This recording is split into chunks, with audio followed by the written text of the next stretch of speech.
Well, hey, everybody. Welcome back. This is David Carr of Steward Your Business with some great gentlemen with me. Tonight, we're going to be covering a topic that is near and dear to my heart. In all business owners, at some point, is planning and preparing for their day, for their week, for the month, for their year. Again, David Carr here, Steward Your Business. My focus is on overall organizational health and helping business owners and their teams come together to accomplish great things. I will throw it over to Doc C here tonight to introduce himself. Go ahead, Doc C. Hi, Curtis Cochran here, and we are in mergers and acquisitions. We developed our E4 math philosophy system, which is really entering, evaluating, enhancing, and exiting business ownership, which is 4 cycles of business ownership. And you, the listeners, might be in one of those, but today we're going to have a great talk on what you should do probably to start the new year off.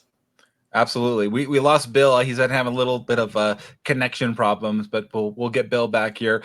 Bill's not new to the podcast. He's actually been on pretty regularly with us the last few weeks. We didn't have you, Doc C, back, but we're glad to have you back. With the holidays, everyone's schedule's a little different, but it's fun. We get to hear different voices here on the podcast from week to week. And so that's always fun to have that dynamic. And so thanks for being back. Absolutely. Yeah. You have a lot of experience in this area, Curtis, with business owners, those that are looking to sell their business, looking to buy a business. It's really incumbent upon them that they do their planning, do their research, prepare. Why don't we talk about what happens when you don't do that? Go ahead. Yeah. You think about this. This is something I talk about often. And, let's say that, I'll use a sports analogy. I mean, each and every week, the NFL football coaches, they are looking at film and spending hours and hours and hours and hours and hours just on developing a game plan for the next week. And then they implement this new playbook that they do this every week. It's not every year. They do it every week. And if they don't do that, they get their rear ends kicked. And what's really interesting to me is, and I speak really to those business owners that are around the $500,000 to maybe $2 million in revenue, because those businesses are the ones that need an evaluation, a game plan starting January 1st. And it costs money, yes, but by golly, you want to have an idea of what you want to do with your business.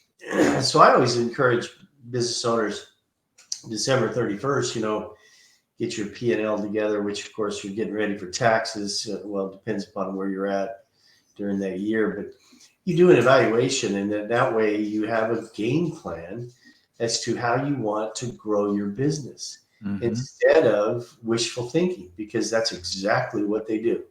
And I understand it. A small business owner, they wear 10 to 15 hats a day, but break off and give it to somebody that actually that does this for a living and can help you actually grow your business to make it profitable, sellable, but more importantly, enjoyable, really. But yeah, it's part of the E2 evaluation stage that we bring our business clients in, for sure. That's so important, Curtis. We to do that analysis of kind of where you're at, the facts of your life, where you're at now. Like you said, look at the P&L. So number one, you have to have a foundation of what the actual truth is, what the actual numbers are, to then plan something for the future. If you don't even understand that, right, it's not kind of building on a sand, if you will, as opposed to you have to know the facts of where you're at so that you can actually then project forward where you want to go. Welcome, Bill. We're glad you're back. I know you've been a little internet connection, but we want to let you introduce yourself real quickly. Or you froze. Hopefully you're there. Poor Bill. He's been having connection. He's froze. Yeah, he's froze right there. We'll bring him back once he's back on connection there. But it's interesting. What you said there is extremely important. I can't even emphasize this enough, and that is when you're talking about facts, because that's really what you have to zero in on is the facts. What are the facts? What is it that we did really poorly last year, and what can we do to eliminate that, or at least stop the bleeding, so to speak? Because and going back to the analogy of the football, is every team has their strengths and weaknesses. And by the way, their opponent knows them. If they don't know them, then they're just as bad off as the other team. But a business, you should know your strengths and weaknesses. You should know them. And more importantly, admit that we have this weakness, and we try to, like in football, they try to hide it, but it's going to be that red herring out there, and it's going to jump out and bite you. So evaluation every year. Go ahead. Yeah. Well, among those things, we'll back it up another step. I think, as you brought up this idea of strengths and weaknesses, opportunities, threat, the typical what we call SWOT analysis. And I think oftentimes I've already done that with some clients this year. As we go into the end of the year, as you look at those things, absolutely knowing your strengths and knowing your weaknesses. Oftentimes I find weaknesses can be opportunities that you can leverage. You have a weakness column, but then you're like, oh, well, I can actually make that an opportunity going into the next year. But again, not knowing that. And what I found, Curtis, and let me know what you thought of this, is that oftentimes business owners, they actually they do a good job. They've at least done their weaknesses, and then they look at opportunities. And there's a lot, as a business, especially at that size of business, if you're doing something right, there's actually a lot of opportunities. The challenge is picking the right ones and investing accordingly, because you can't do all things, unfortunately. Just it's not feasible. So what would you say to the business owner, like you said, if they've identified their weaknesses and now they've identified opportunities, what would you give them guidance as to then how to sift through, how to make sense of all those things? Because again, there's only so much time, so much money that you can invest. Well, there's what small business owners need to understand is, and I'm sure they do, there's a book out there called No Man's Land. I can't remember the author. It just popped into my head. I can actually find it and give it to you guys maybe the next week, if not today. But this is an interesting book, because what you can only take your business to your own level. That's it. And the only way that you could actually grow it further is that you need to hire people that kind of your weaknesses, that support your weakness. But then you establish a culture. And one of the things that I noticed all the time is small businesses are afraid to grow. And so that is it's either you're growing or you're dying. And that's that's that no man's land I was telling you about, because what happens is, if you do not grow, you reached your peak. It's called an inflection point in mathematics, and you've reached it. And it's at this point of inflection, you either will continue to skyrocket, or you're going to turn and it's just going to go down. And you know how that is, because gravity is a great force that will bring you down rapidly. It's tough growing in itself, but that right there is the key, is that you're going to have to spend money, and you're going to have to take maybe a 3 to 5 year period to see this thing grow.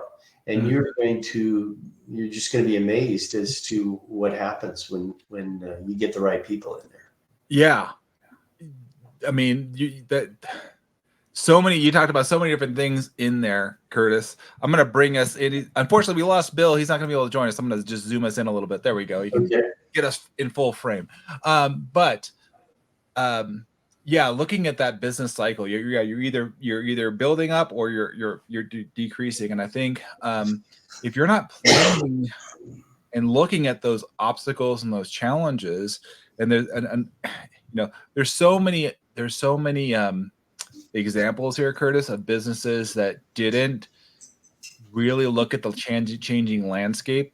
Now, there was definitely weaknesses. There's definitely threats. We look at big companies, they're no longer here, like Kodak.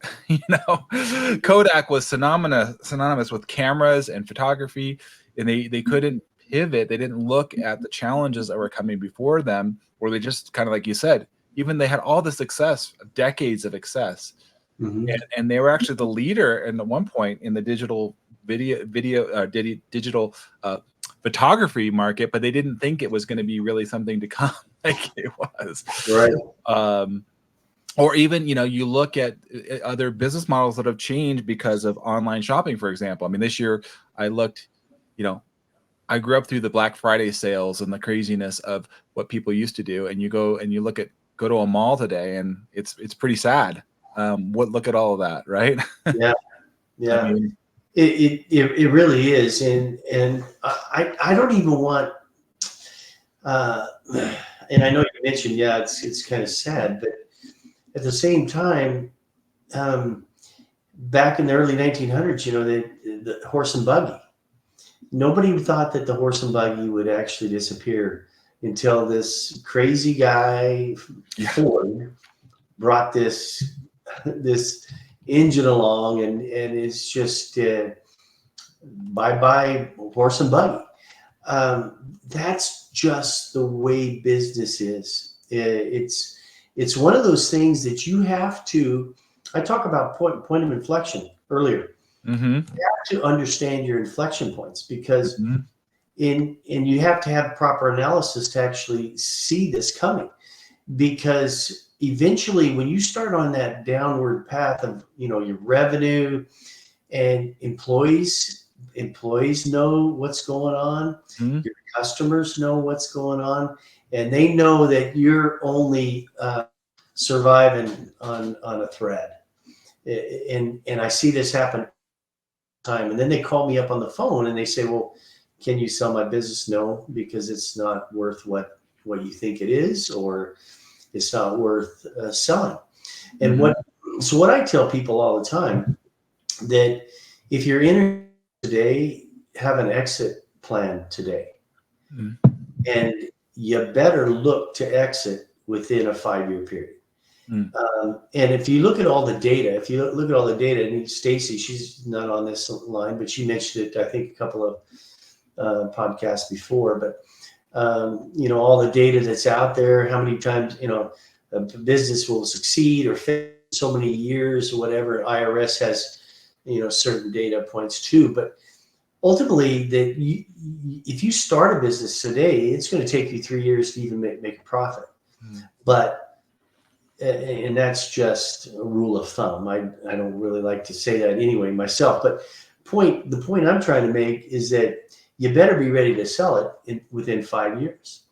And you better have an exit plan today, right when you start your business.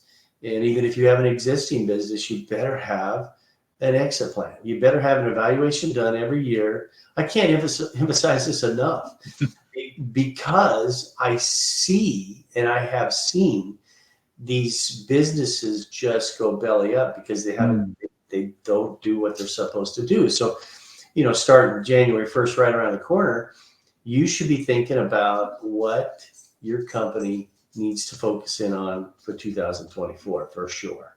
Right. Well, again, being grounded in reality, so then you can make moves or pivots, right? Not that you're going to sell it necessarily in 5 years, but could it be sold, right? Would anyone actually even want to buy it in 5 years? You could hold on to it if it's a good investment. Obviously, you want to hold on to it, but could you sell it? I don't think that's the question you're talking about, Curtis. Is, are you looking at the things that need to be done in order to make it attractive, desirable? Why would somebody want to come and buy it? It's much like you think about, you could think about it like people when they want to sell their house, right? They have somebody come through and walk through their house and they'll evaluate it, just like you're saying. See, but then if they would have done the maintenance on the house and prepared it, they could, and did those things, it would make the house more valuable and easier to sell. But what happens is, what I normally see is people get an evaluation like, what can I do quickly to try and patch up the wall, make the toilet work again, do these little things because they want to make it sellable, but it's not very profitable. You might sell it. You might actually get to sell it, but is it that profitable? Probably not. If you would have done the planning in the little steps, over time. And that's what we're trying to get at, I think, in this discussion that we're having today, is business owners to stop and pause. And this is where I think the danger is. There's so much in the doing. And, we've talked about this in the past, the book E-Myth, which is a great book for any business owner, right? The understanding being the managing the work, doing the work, or being the entrepreneur, and you're doing all of those things. And so what we're trying to get you to think of as a business owner, and this is for us too, any business owner needs to be able to put and segment time into, not being in the business itself, but really it's working on the overall business and the plan there. And this is, like you said, Curtis, in the sports analogy, they're doing it weekly, but then they're looking at, they look at, trades, they look at how they're going to be positioning themselves throughout the season, all the hiring that they need to be. And so it's one that, candidly, in my experience, it's not one that you want to do in a silo alone, because you're an echo chamber. And I think this is what I've seen in my past, Curtis, where I've worked for companies that had multiple owners, but they all kind of echoed each other, and they didn't have that, like you said, evaluation. So they all kind of kept telling each other, well, we think it's worth this and that and the other thing in their mind, but they had no external review of it, just very looking at the facts. There's no, I think this is where you have, for larger companies, to actually have boards outside of the company, because you have people, that are not, they can look into the company, kind of objectively and give you feedback as to, okay, well, that's working or isn't working. But again, share your insights there, Curtis, where you have, especially when you have, it's not just one, but you have multiple business owners, and they're not, they're not looking outside or getting that help, Yeah, and see what happens is that you want to know why a business goes from $500,000 to $1 billion. Okay, and what happens is exactly what we're talking about. See, the more energy, the more people that you bring to your company through salaries, commissions, whatever it might be. And we're talking about obviously key employees, key management. Mm-hmm. The more that you actually do that, the more valuable your business becomes. Right. And it's really simple. What happens is that the business owners are afraid. Here's what they're afraid. They have an ego problem. And the ego problem is that they're afraid that someone is going to know more than they do about their business. And by the way, there's the secret. You want somebody to know more than you to grow the business. Yeah. And I say this all the time when I talk to these business owners. Look, I can help you do this. You're going to pay me well to do this, but you will benefit down the road, not me. You will. Mm-hmm. When we build this, and I'm sure you say the same thing to your clients, Yep. is if they only knew that, let go of your ego and let these people run your business, because it's what you said. You work on your business, not in it, because when you work in it, that's where you have too many hats, and you're a control freak. You don't want to be the hub and spoke. I call it the hub and spoke all the time, because nobody wants to buy a hub and spoke. They don't want to buy you.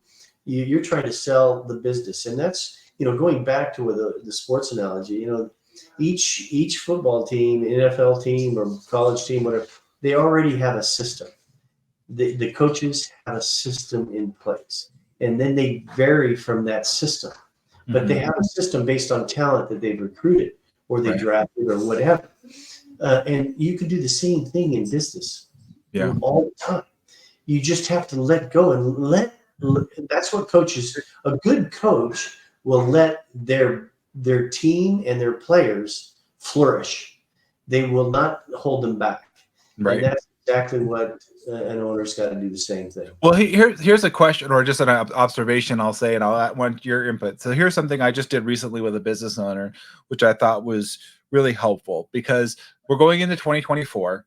And like you said, a game plan is at a high level. You don't have to go super detailed, but categorize your time in, like, just even if you just do kind of main buckets. If I'm doing technical work, literally, if I'm doing technical work in the business, possibly, am I managing part of the business, or am I being the entrepreneurial side of the business? Let's just use 3 simple buckets. Okay. We could break this down for sure.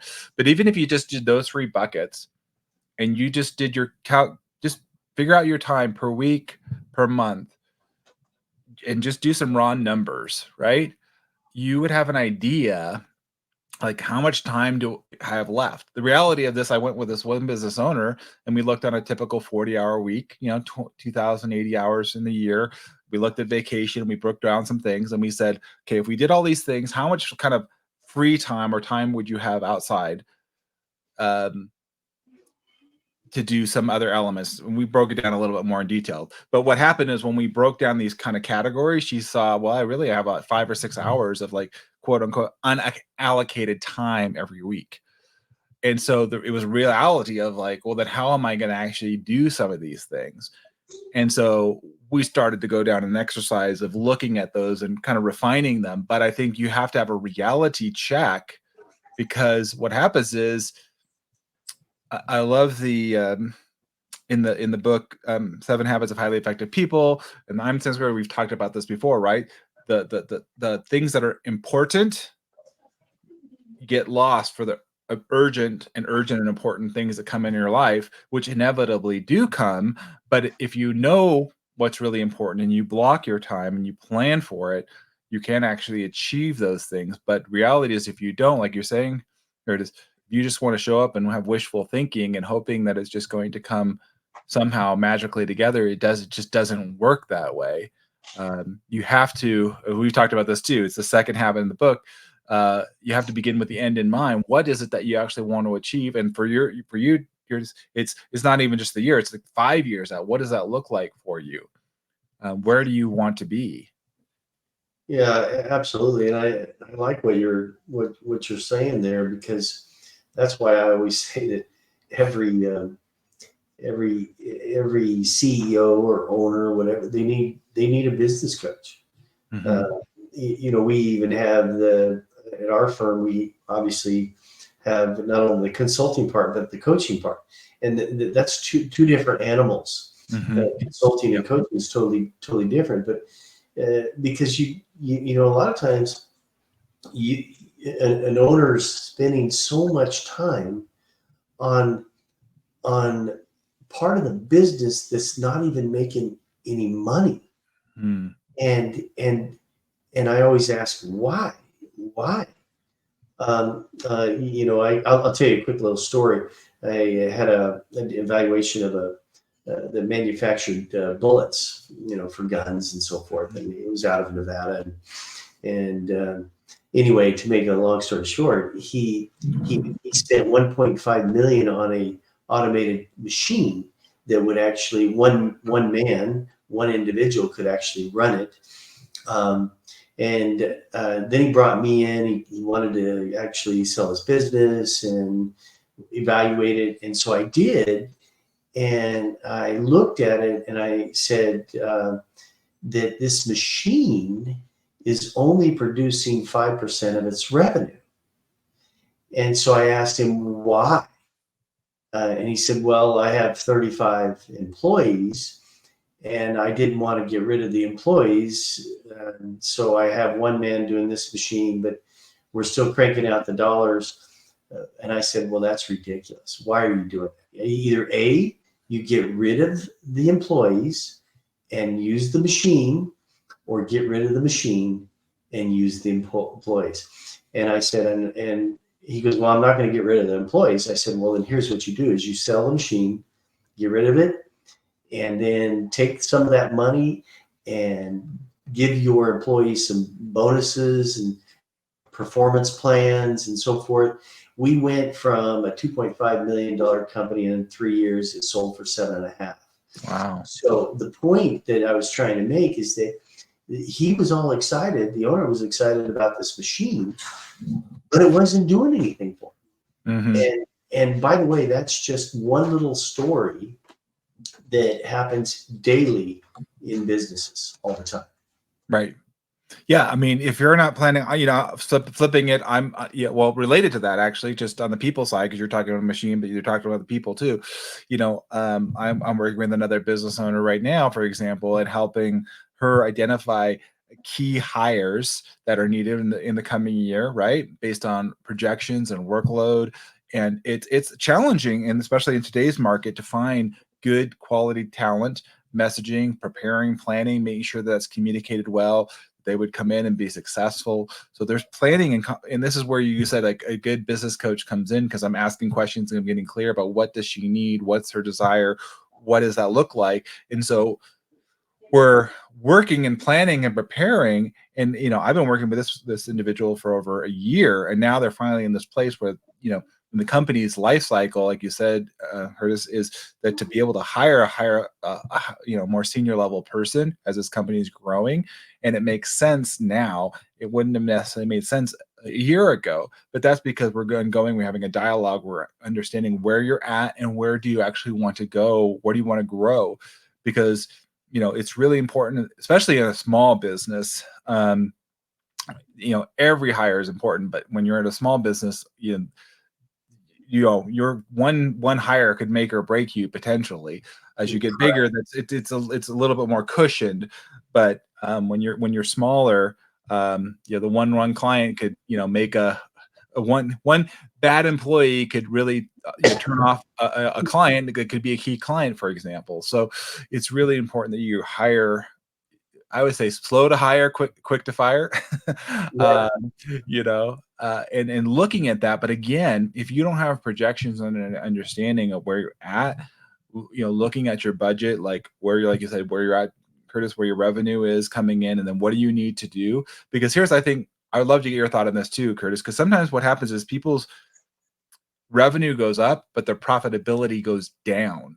They actually have more sales and volume, and they're like, the business owners working harder, doing more, but are actually earning less. Can you talk about that as far as, again, failing to plan and looking at that kind of growth? Yeah, and that's where an evaluation works really well, because just because your revenue increases, it doesn't mean that your profitability is going to increase. And the reason is because your dollar's being spent to create this revenue, that each piece of that dollar is going more to revenue that is not producing the margins. So you actually have to find out what product, what service is producing the highest margin, and that's how you're going to have to market that. And so just because your revenue is going up doesn't mean that you're profitable at all. And that's why you have to know exactly your customer base. You have to know exactly your product, your service. And of course, if you do have a product, you have to negotiate on the front end, which is your suppliers, to actually increase those margins. And you can do that as well. I mean, there's just so many different ways that you could actually structure deals with suppliers to increase those margins, to increase your revenues. But by golly, you better have the customer that's actually going to buy those products at the price that you really want. Yeah.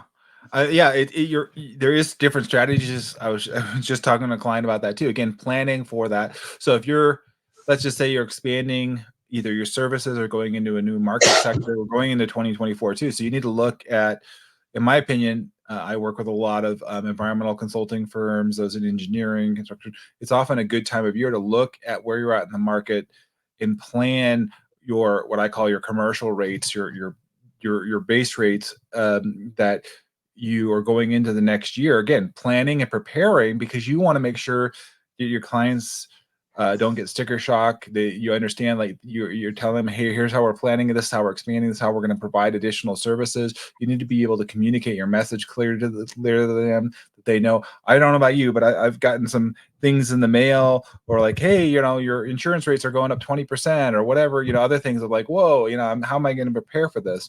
So they're looking and they're projecting. These other companies are projecting because they know, hey, there's going to be increased costs. There's going to be more challenges and maybe more claims in the insurance world.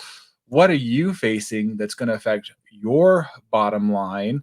Like you said, oftentimes, most of the time, it's labor. Like you said, actually, that's one of your biggest costs, labor, and in any kind of physical environment that you're maintaining. And so, again, are you looking at those things? One thing that I haven't had that happen to me, but I've read and understood this, and I think this, maybe Curtis, you could talk about this. If you're leasing, property for your business, right, and you have something, if that changes ownership or any assessment, they have the right to potentially change that on you, substantially at times, and if you're not prepared for that, that's Yeah, and well, if you're dealing with a lease, that's a toughie, because if you're a business owner and you're actually leasing, I would strongly start looking for a commercial property that you could actually buy. And they're, by the way, they're out there. They're out there.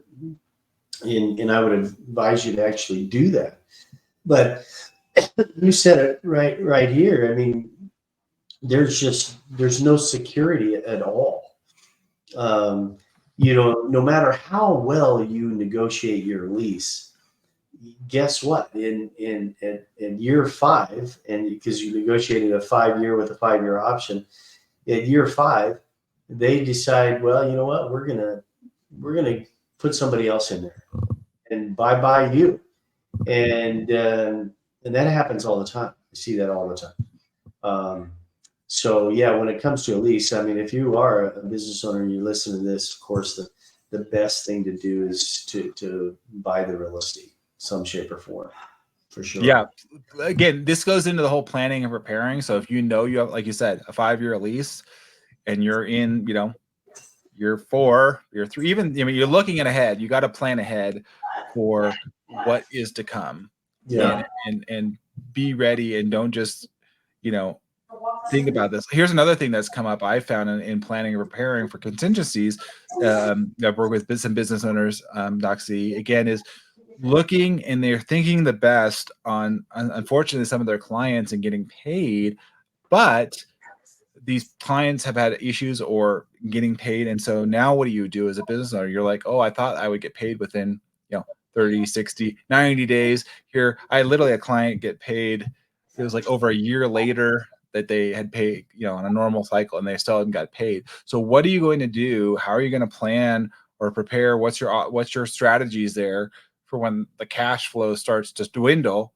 What's your plan? Let me ask you that question, because that's I get that a lot too. you're a business owner, and so maybe you're 30 days and it becomes 60 days and now it's 90 days. At what point do you contact your customer and you actually tell them, all right, I'll give, I'm going to cut you some slack. If you can give me 70 cents on the dollar, we'll call it even, or 50 cents on the dollar, 30 cents, whatever that might be. Right. Because ultimately, when it gets to a period of, 120 or even further, the chances are you're probably not going to get paid, Right. And I've always worked, and I try to work with my clients to go with a 30-day window. And anything past 30 days, then you start your negotiations. And they asked me, why would I do that? Well, I said, because you when you go to 60, 90, the value of the dollar just is descending rapidly. And then you're actually going to negotiate it even further. So what you want to do is you try to get those dollars 30 days. And if you can actually, let's say 10% of your customers are past 30 days, that's pretty good. Yeah. If you can do that. So, well, again, that goes to looking at your numbers, like you said, Curtis, and how do you adjust? Do you even have a target on, here's, as a business, if you've been in business for a time, you should be looking at what I call your accounts receivable as part of your journey, and looking at how do you diversify and minimize risk. Again, here's an analysis that I've done in the past too, Curtis, kind of related to that. Is I worked with a company where we had one client that was a majority of the income coming into that, and that's not a good place to be. You have to have a diversification. If you're not evaluating that and looking at that and then saying, well, then, okay, there may be a reality and we don't want to be there, then what do you want to be? What is that desire? Because they don't know. I don't know what the desired is. Well, we've got to come up with something, because otherwise you're just setting yourself up, for failure here. Even the best clients will have challenges or problems. And so if you're not diversified and looking at that, I look at kind of either expanding in the market you're already in, or adding services and trying to target some additional folks so that you're, like you said, offsetting, and especially for the things that are more profitable. Oftentimes too, this is a danger though, I think, Curtis, is some businesses will go because, well, this client's super it's like going into the stock market, going all in stocks and not diversifying. It's all great, it's great, but when that goes away, that's where all your business hinges. If that goes away, you'll be closed, in 30 days, 90 days. Yeah, and I was even watching stock this morning. They were talking about some of the businesses that have gone bankrupt, and as you mentioned earlier, and you want to know. You're kind of asking yourself as a business owner, well, I don't want to be one of those companies that go bankrupt.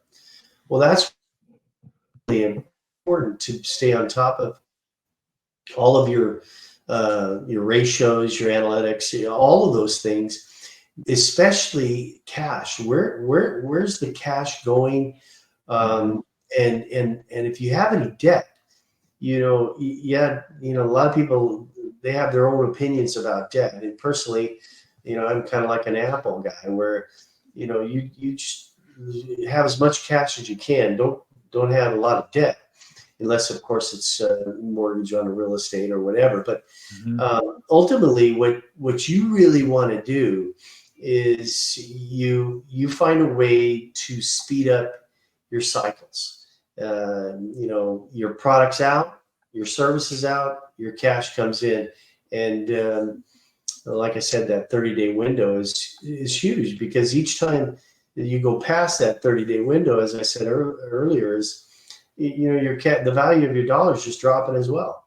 And so business owners, if you are listening to this, the number one thing that probably David and I are talking about is to actually have a game plan. Yeah. and have a game plan January 1st. This is what we want to do for the first quarter, second quarter, third quarter, and so forth. And you do that every single year, and you top it off with an evaluation, because you want to find out, is my company growing or is it dying? Mm-hmm. Because, by the way, that's exactly what's going to happen. Every business has an exit strategy. Some don't like it, some do like it, and that's the reality. Well, If you don't plan, yeah. then you're not going to like your exit.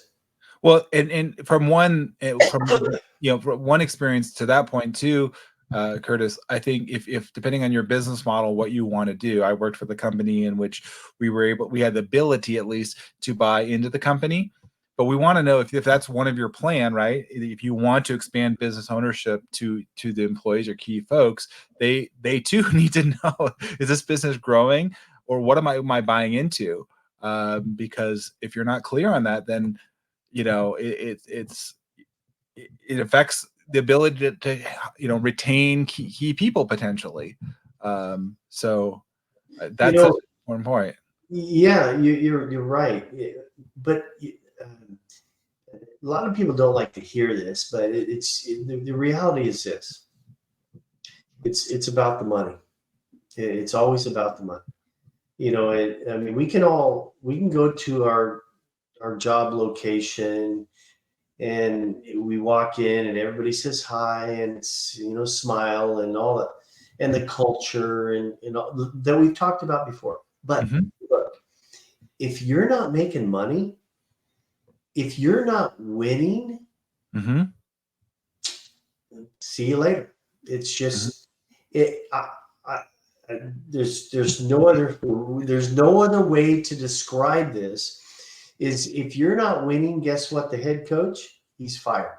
Yeah. The players are still going to be there, but the head coaches are fired, coaches are fired, management's fired. People get fired if you're not winning. Right. The stakes are high, even at $500,000 revenue. And I'll tell you this: it is more difficult for a company to go from $500,000 to $2 million to $5 million than $5 million to $50 million. Yeah. It is extremely difficult. And because you got to let go of some of the things that we're actually talking about on this call. Yep. I've been there, and I can attest to that, actually, because there's so many evolutions and changes from in a business to go from those marks. I went with a business to million to just over 7 million in about 4 years, and the evolutions that you're going through are just tremendous, because it's just the nature of the growth curve there. And like you said, if you're not creating the framework, and this is what I like what you said, this winning, or I'll say another word, bringing value, because that's what I love about capitalism, is just an exchange of value. If you're not bringing value, and I'll even say victory, to your clients, to your customers, to their feeling they're actually winning, because they'll gladly, honestly pay you if you truly are in their corner and bringing them that transformation, whatever that they're looking for, that they're feeling that they're winning, that they're getting the better end of the deal in their mind. Ultimately, that's what you need to be doing as a business owner, is creating that in space. And that's what Curtis and I and others that have been on this call are all about. And that's where I would say, when you're looking for somebody that's a coach or a consultant, is number one, look at their track record. Do they bring value to you? Do they actually help you win? And talk with others that they've worked with and see how their track record. Because unfortunately, there's a lot of people that can get in there and call themselves a coach or consultant. And reasons I actually was slow to even jump into this myself with Steward Your Business, because I wanted to know without a shadow of a doubt that I could bring value to clients and help them win, like you're saying, Curtis. That is really, really huge, because if you have that sense of it and you know that about yourself and you communicate, then you can bring in those dollars, because you have a track record, and you know how to articulate that. But if you don't, if you're not clear on that, then you're going to have challenge for sure. That's exactly correct. And I get asked this question all the time: is well, how do we win? Well, no, I mean, that's what they ask. Well, how do we win? It's not like a football game where, if you score more points than I do, you win. But see, that's when you said, you got to give more in value than you take in dollars. There's your win. And that's how you win. Now, the thing is that those dollars that you take in, you have to make sure that you know every cent and where it goes, period. And you have to actually find a way to duplicate it over and over and over again. And you know how difficult it is. I mean, it is difficult. But when when business owners ask me, how do we win? It's the easiest question to answer. Because if you do, in fact, give more in value than you take in dollars, that's the win. And by the way, you continue to do that over and you duplicate that. And you duplicate that. And once you do that, you've developed a system. You've developed a winning culture, and people understand that what you're going to be doing for the customer, for the suppliers, for all your employees and everything, that that when you walk into David's office, that that he's going to give you more than what you bargained for. And that's what it's all about. I love that. I think this might be a good place to pause us tonight until we come again, because I really think I want you guys to think about that as you're listening. We're wrapping this up. Is as you're planning and preparing for your year, is really how do you bring that value? I really like that, Curtis. In the way you shared that, because that's really about how you win, and we want to plan and prepare to win. Yeah, absolutely. Right. Yeah, and I would just throw this in there. Is get out of the mindset of being so darn competitive. And I get it. I mean, I understand it, that you're trying to keep your doors open. I get that. But let me tell you, if you give more in value, as you said before, I'll tell you what, you're just going to see your whole culture, your whole systems are going to be changing if you do that. Yes. And kind of put aside the competitiveness, because competition can really, really ruin things. But just think in terms of that value piece that you've mentioned before, and what we just been talking about. And I think this is a good place to stop as well. Yeah. Yeah. It's there's the competition, but it's kind of like, if you're looking at the competition, that to me, I use the analogy last podcast episode. It's like looking at a pothole. You're going to kind of crash into that's there. We got to acknowledge it. But we want to know, where do you actually want to go? Who do you want to become? Who do you want to serve? What is your unique value proposition? And who really needs to hear from you and have your support and bringing that value, and I'd say, victory in the marketplace. Be really, really clear on that. Be clear, and we've talked about this in the past, your mission, your values, your vision. What is this that you want to come into? Because those are your overarching, pillars, if you will, that we're going to build under all of these details for your plan. Understand truly who that is, who you are, who your company is. It's not you as an individual. It's this organization, this that is, beyond just you. Like you said, Curtis, it's that you've got to get out of the way as an entrepreneur. It's more than you. Absolutely. Yeah, so, I agree. It's a great conversation tonight. Thank you so much, Curtis, for sharing this time with me. We'll be back again next week. We'll have probably some of our regular contributors back, Stacy and Charlie and Bill. And if you're so inclined and you have an idea for the podcast, we would love to hear it. We welcome that. We'd love you to share it. It's always great to get comments and feedback on what you took away. So please do comment and share. We appreciate that. And until next time, we wish you all the best in 2024. Come back and get ready for a lot more to come. We're so thankful for you. This is the Business Roundtable Podcast. David Carr and Curtis Cochran wrapping it up tonight. Thank you so much.